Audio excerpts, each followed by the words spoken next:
Study with Rajan sir YouTube channel में एक बार फिर स्वागत है दोस्तों। आइए आज हम पढ़ेंगे प्राकृतिक संसाधन। अब हम चलते हैं जीव विज्ञान में, ठीक है।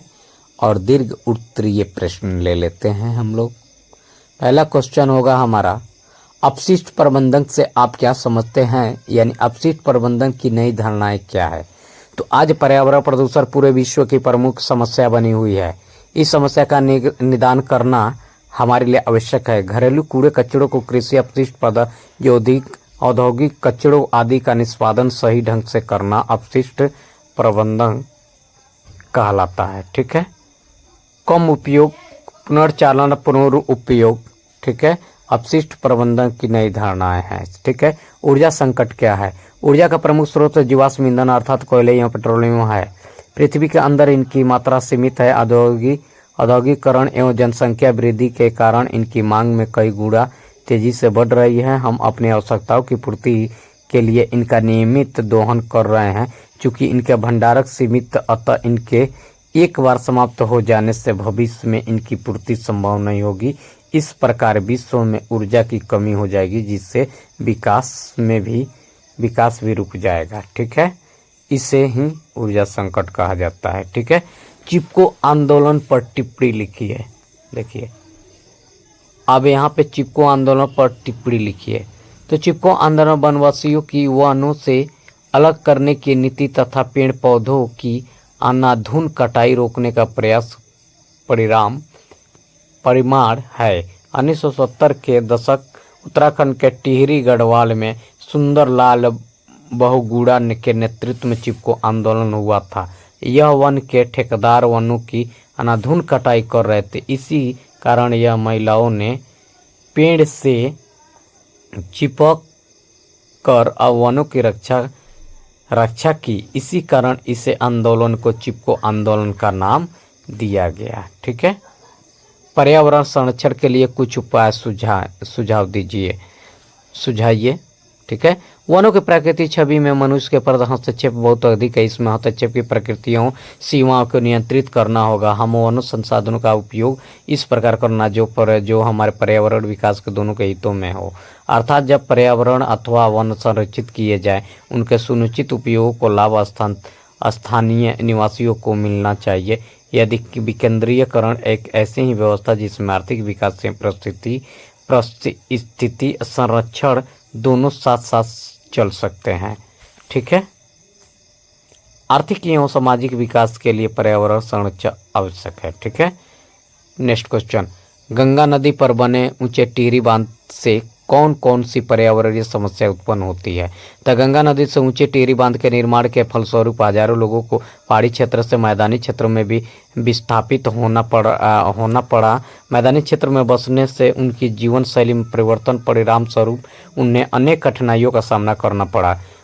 उनको जल, लकड़ी, फल आदि अपेक्षाकृत महंगे मिलने लगे। साथ ही भूकंपीय दृष्टि से संवेदनशील क्षेत्र में स्थिति होने के कारण बांध के टूटने का डर बना रहता है। बांध के टूटने पर जल आसपास के क्षेत्रों में फैलकर भारी तबाही मचा देती है, ठीक है। नेक्स्ट क्वेश्चन, वन एवं वन जीवन के संरक्षण के उपायों को लिखिए या उल्लेख कीजिए ना। वन एवं वन जीवन के संरक्षण के उपायों को उल्लेख करें। वन एवं वन्य के जीवन के संरक्षण हेतु इनमें निम्नलिखित प्रयास करनी हमें चाहिए। बचे हुए वन को क्षेत्र का संरक्षण करना चाहिए। वन की कटाई को विवेकपूर्ण बनाना चाहिए और इसके अंतर्गत वन में केवल उन्हीं पेड़ों को काटने की अनुमति दी जानी चाहिए जो सूख गए हैं अथवा परिपक्व हो चुके हैं। बंजर तथा प्रतिभूमि संघन वृक्षारोपण कार्यक्रम का संचालन करना चाहिए।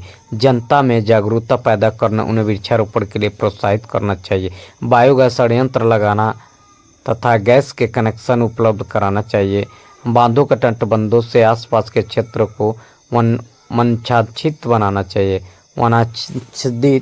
चाहिए। देखिए सबसे बड़ी चीज़ बात है कि अगर हम एक पेड़ को लगा देते हैं, हर मनुष्य एक एक पेड़ लगा दे, तो पर्यावरण का समस्या ही कुछ न तो कुछ तो जरूर समाधान हो जाएगा। और पर्यावरण जब हमारा रहेगा अच्छा, तभी हम संतुलित रह सकते हैं। पर्यावरण से छेड़छाड़ हुआ तो हम सभी को उसका सामना करना पड़ेगा। ठीक है, चलिए नेक्स्ट क्वेश्चन। अपने घर को पर्यावरण मित्र बनाने के लिए आप उसमें कौन कौन से परिवर्तन सुझा सकते हैं? तो हम पर्यावरण को निम्नलिखित प्रभावी ढंग से सुरक्षित रख सकते हैं। कम से कम वस्तुओं का उपयोग करना, बिजली, पंखे तथा बल्ब तथा स्विच बंद करके विद्युत का अपव्यय को रोक सकते हैं तथा पानी टपकने वाले नल मरम्मत कराकर जल की बचत कर सकते हैं। प्लास्टिक, कांच तथा धातु की वस्तुओं को पुनः चक्रण करना, ऐसे पदार्थों को पुनः चक्रण द्वारा दूसरोपयोगी वस्तुओं का निर्माण ही हो। ठीक है, वस्तु का बार बार उपयोग करना, प्रयुक्त कागज तथा लिफाफे को फेंकने के बजाय इसका पुनः उपयोग कर सकते हैं। ठीक है, नेक्स्ट क्वेश्चन। अकेले व्यक्ति के रूप में आप विभिन्न प्राकृतिक उत्पादों की खपत कम करने के लिए क्या क्या कर सकते हैं? ठीक है, अकेले व्यक्ति के रूप में विभिन्न प्राकृतिक उत्पादों की खपत करना हम कम करने के लिए निम्नलिखित तरीकों का अपनाऊंगा। छोटी दूरियां तथा करने के लिए वाहनों की जगह पैदल अथवा साइकिल का उपयोग करके पेट्रोल का बचत कर सकता हूं। लिफ्ट की जगह सीढ़ियों का इस्तेमाल करके बिजली की बचत कर सकता हूं। बल्ब की जगह ट्यूबलाइट का प्रयोग कर सकता हूं। अनावश्यक बल्ब तथा पंखे बंद करके बिजली की बचत कर सकता हूं। खाद्य पदार्थ को न फेंककर भोजन की बचत कर सकता हूं। टपकने वाले नलों में मरम्मत कराकर अपनी पानी को बचा सकता हूं। जब गाड़ी रेल लाइट पर खड़ी हो तो उस समय गाड़ी बंद करके पेट्रोल की बचत या डीजल की जा सकती है। ठीक है, वनों की कटाई का वन जीवन पर क्या प्रभाव पड़ा है? वनों की कटाई से उनकी संघनता तथा उनका क्षेत्रफल कम होने लगा है। देखिए, वनों की कटाई से कभी भी हमें प्रॉब्लम ही रहता है। ठीक है, निर्वनीकरण के कारण वन जीवन के जीवन संकट में पड़ गया है। पहले से ही मनुष्य मनोरंजन के लिए तथा वन जीवों के खाल, सींग, दांत आदि प्राप्त करने के लिए लोभ से बड़ी संख्या में वन जीवों की हत्या कर उनकी संख्या में कम कर चुका है। किंतु आजकल जनसंख्या वृद्धि तथा औद्योगिक कार्य के कारण वनों की तेजी से कटाई हो रही है। जनसंख्या इतना ज़्यादा फास्ट बढ़ रहा है कि वनों को दिन रात कटाई हो रहा है, लेकिन हमको इसको रोकना चाहिए। निवारणीकरण के कारण वन जीवन के प्राकृतिक आवास समाप्त हो जा रहे हैं। फलतः अधिकांश वन प्राणी लुप्त हो गए हैं, अधिकांश लुप्त होने की स्थिति में है। ठीक है, नेक्स्ट क्वेश्चन। जीवाश्म ईंधनों के उपयोग से क्या क्या क्षति हो सकती है? कोयला, पेट्रोलियम आदि जीवाश्म ईंधन है। ठीक है, कोयला, पेट्रोलियम के कार्बन के नाइट्रोजन, हाइड्रोजन तथा सल्फर विद्यमान होते हैं, जिनके जलने से CO, CO2, H2O, NO, NO2, SO2 आदि गैसें उत्पन्न होती है। इनमें से अधिकांश गैसें विषैली भी होती है जो पर्यावरण को प्रदूषित करती है। इनमें से कुछ गैसें वर्षा के जल में धुलकर